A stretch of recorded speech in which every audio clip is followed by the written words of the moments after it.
Last week, the Republican National Committee released their plans for 2024, releasing their extreme immigration plans should former President Donald Trump be reelected in November. And now that there has been an unsuccessful attempt on his life, there appears to be a pretty good chance that he will win the election this year. So whether you're undocumented or you're a documented immigrant, it is time to take these policies seriously and make a plan to protect yourself and your family, because immigrants may be target number one under a new Trump administration. And believe me, I myself have been avoiding looking at this platform, but it is time to get serious. So what specifically does the RNC platform say about immigration? Their biggest target is definitely undocumented immigrants and illegal immigration, but that does not mean that they don't take their own stab at legal migration. And we'll discuss that in just a moment. The first item on their agenda is to seal the border and to stop the migrant invasion, which specifically involves restoring every border policy of the Trump administration, stopping all releases of documented individuals into the country, completing the border wall along the Mexico-U.S. border, shifting massive portions of federal law enforcement to immigration enforcement, using advanced technology to monitor and secure the border, moving thousands of American troops stationed overseas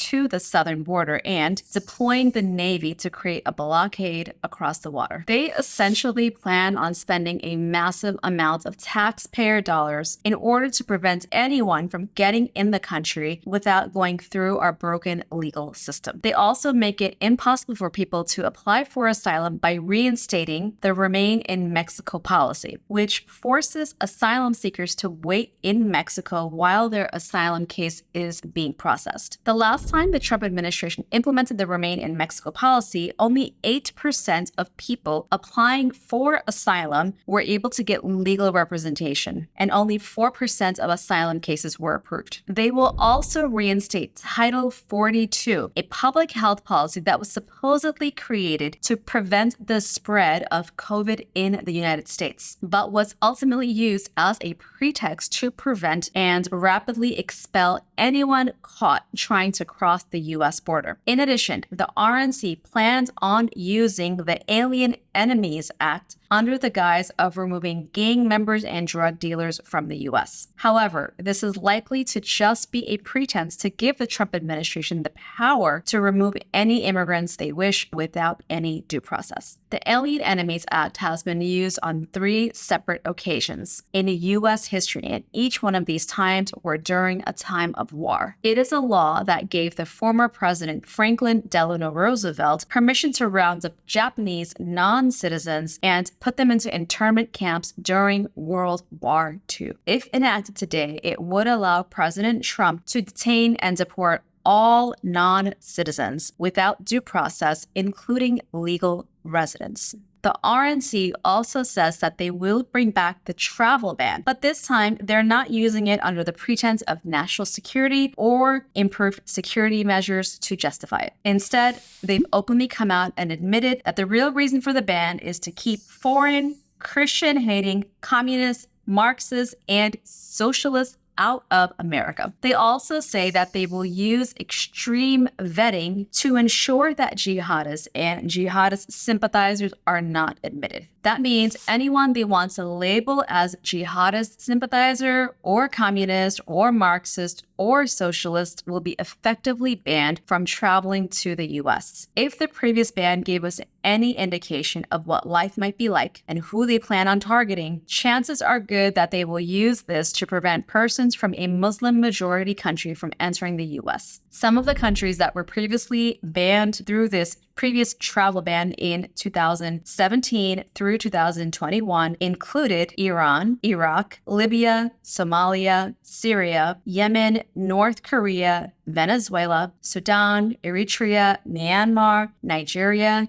and Tanzania. The second item on their agenda is to carry out the largest deportation operation in American history, which couldn't sound more villainous if they tried. This likely means that they will target the 11 million undocumented individuals living in the U.S. for deportation, including those who have been living and working here for decades. The RNC's specific language says that the Republican Party is committed to sending illegal aliens back home and removing those who have violated our laws. Remember, they also said that they're going to shift massive portions of federal law enforcement to immigration enforcement. So chances are good that they will invest heavily into ICE, give the agency unchecked power to deport anyone they deem to be undocumented. In order to get the rest of the country to comply, they also claim that they will cut federal aid to sanctuary cities, forcing them to turn in their undocumented population over to ICE. How about legal immigration? Will the next Trump administration prevent legal immigration as well? The RNC's new platform doesn't say as much about legal immigration as it does about illegal immigration, but there are some clues about their intentions. We already discussed the travel ban, which will likely prevent most people from Muslim majority countries from being able to enter the United States. In addition, it will also prevent persons from Muslim majority countries from even being able to legally migrate into the United States. In addition, the RNC claims that it will prioritize merit-based immigration, ensuring those admitted into our country contribute positively to our society and economy and never become a drain on public resources. That means that we can expect the public charge rule to be expanded again to include non-cash benefits like Medicaid, food assistance, and housing subsidies. It will also require immigrants to fill out extensive forms again, detailing their financial status and history. And if you don't have enough assets or financial resources available to you, chances are good that the next Trump administration may try to deny your ability to immigrate. Perhaps the most concerning line about the new RNC platform is that they will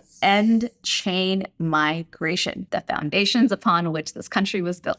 The idea of chain migration is that U.S. citizens and legal permanent residents can sponsor various family members to come live in the U.S. as residents as well. So when Republicans say they want to end chain migration, what they really mean is that they want to end family immigration. That could mean several things. For one, it could mean that they will reduce the number of relative visas that are given out every year and how many types of relatives that U.S. citizens and green card holders may be able to sponsor. Maybe you won't be allowed to sponsor your parents anymore if you are a green card holder. Maybe you won't be allowed to sponsor your parents anymore if you're a U.S. citizen. Or you won't be allowed to sponsor your siblings anymore. It could also signal the Trump administration's intention to significantly reduce the number of family-based immigrants coming into the U.S., just like they did before. In the second half of 2020, the former Trump administration was able to successfully reduce the number of green cards issued to just 29,000. In comparison, there were more than 300,000 green cards issued during the same period in 2016. That is a reduction of 90%. In fairness, the COVID shutdown did also contribute to the massive backlogs that prevented people from receiving approvals. However, the approval rating also would not have declined without the interference of the Trump administration. Now that the RNC has signaled that they intend to use the same restrictive Trump-era blocks on legal migration, chances are good that we can expect similar types of